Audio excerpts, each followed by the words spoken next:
Good afternoon, guys. It's Working, bringing you a quick update on Bitcoin. Hope you guys are having a wonderful afternoon.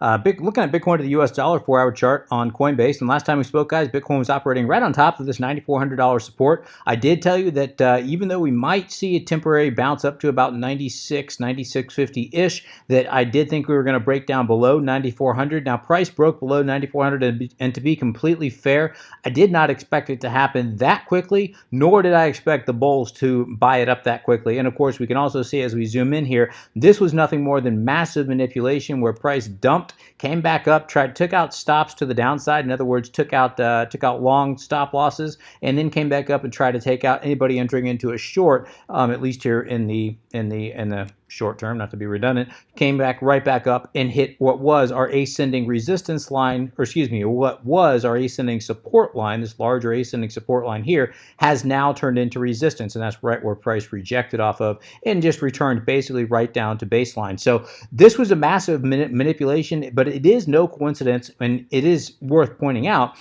that I drew this box yesterday. I haven't changed my chart since yesterday's video, and I drew this demand zone between 9,100 and 8,900, basically showing you that there were a lot of buy orders that were sitting down here, guys. How did we know that? We know that because if we come back here on the week of June the 19th, we can see that when price broke up, it basically wicked right on top of 9,100, wick, and then took off. Was unable to close deep into this zone. That was denoting they call that a demand zone. Basically, that's denoting a lot of areas where there are some unfilled buy orders. We had that again confirmed when price came back down and found support right on top of that zone again on July the 17th, and then confirmed just again yesterday on July the 28th. So this is a massive demand zone between 9,100 and 8,900.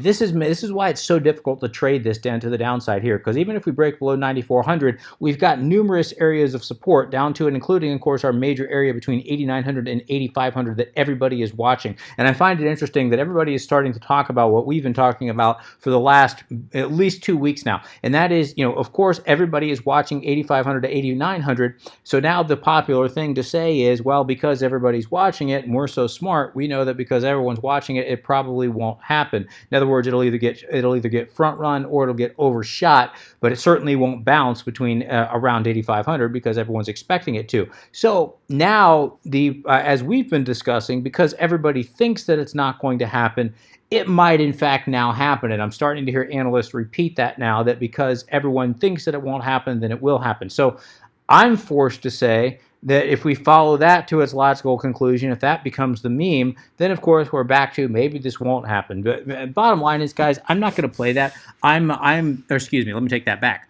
I'm not going to play that game. I am looking at this by pure technical, just purely technically, guys. I'm trying to take the psychology out of it, which sometimes is hard to do, and you shouldn't always do. But in this instance, I think you could go back and forth so many times that at this point, really, you have to default on the technicals, and the technicals do point to somewhere around 8,500. Could that be 83? Could that be 88? Yes, anywhere in there, but somewhere around 8,500. Price is the technicals do point down to that zone in the next few weeks. As of right now, looking at the very short term, it's very difficult to say whether we may get another test up here and testing what was an ascending support is now acting as resistance. As we discussed, we may even see it wick up above that. In fact, if we zoom in here to the 4-hour, I pointed out before, we do have bullish divergence on the MACD. Now, I do think that you could make an argument that it's already played out. That being said, if we come here to the daily, as we pointed out on my last video as well, looking at the daily, we do have some bullish divergence on the daily that, while it isn't yet confirmed,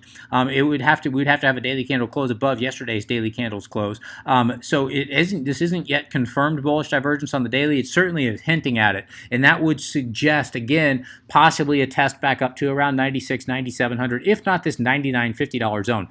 But if we close above 99.50, if we get a daily candle closing above 99.50, I am going to start to pick targets to the upside. I don't think that's going to happen.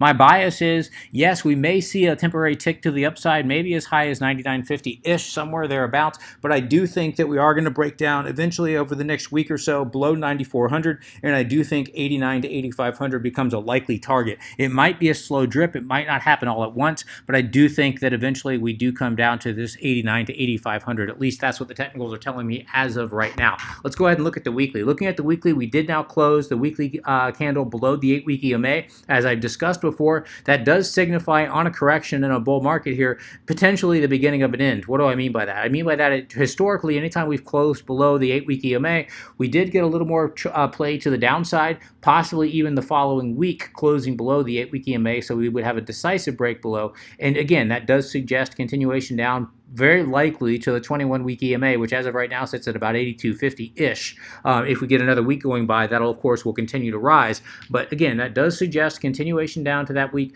But it does also suggest that we may be in, again, the beginning of the end of the correction, which means once the correction ends, we can continue back to the upside. It's not until we take out the low on these prior two candles here on the week of July the 3rd and the week of July the 10th, and the low of those candles sit somewhere around 7,500. It's not until we take out 7,500 that I do believe the overall macro trend would be in jeopardy, and I would be looking for much, much, much lower targets. Again, we can come all the way down to and including 7,500, and the overall macro trend to the upside will still be intact. As soon as we break below 7,500, I start to get very, very concerned.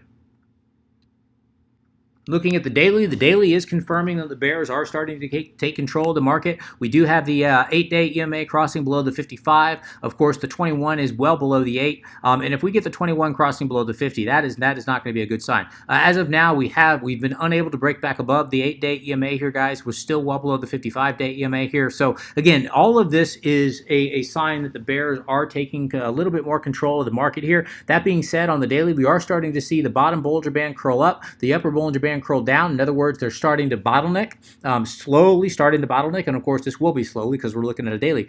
We also are starting to see the 8, 21, and 55-day EMA all converging on each other here, as well as the 50 simple here. So anytime you see something like this, assuming this does continue here and we get some sideways movement over the next few days and we see the Bollinger Bands bottleneck more, we see the 8, 21, and 55 and the 50 simple all converging more on top of one another, that does signify a much larger move to come. By larger, I would mean at least a $1,000 move to come, very likely. And again, the target would very likely be down there at that $8,500 area, assuming that this continues. Looking at the 4-hour is still very bearish. We rejected right in the 21-period EMA.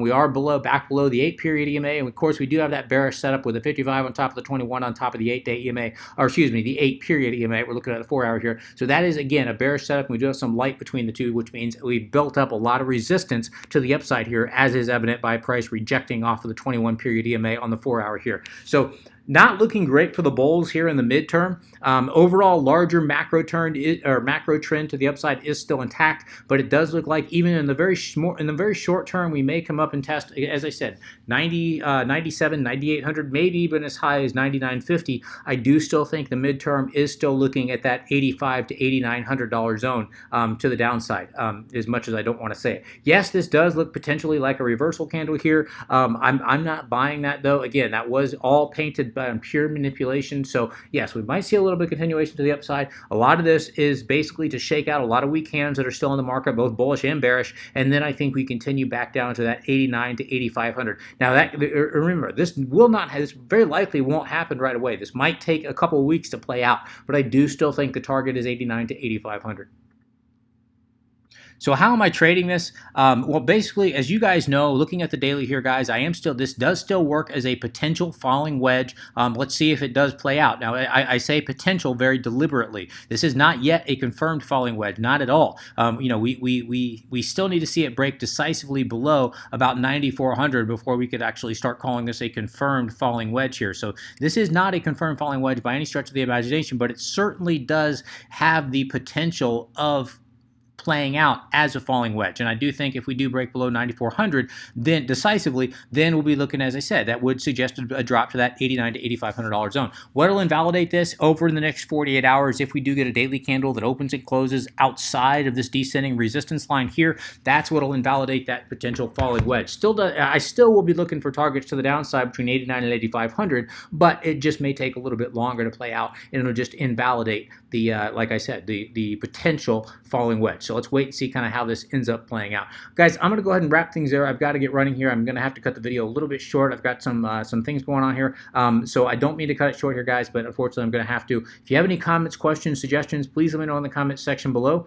Basically, I'm basically mostly very small scalp trades here and there, guys, but for the most part, I'm sitting on my hands waiting for this to resolve itself to the up or to the downside. And again, my bias is to the downside. So I'm going to, as I said, I'm going to wrap things there, guys. Comments, questions, suggestions. Remember to like, notify, hit that notification bell, or like, subscribe, hit the notification bell. Until next time, please trade safe. Take care of yourself. This is Working. Signing out.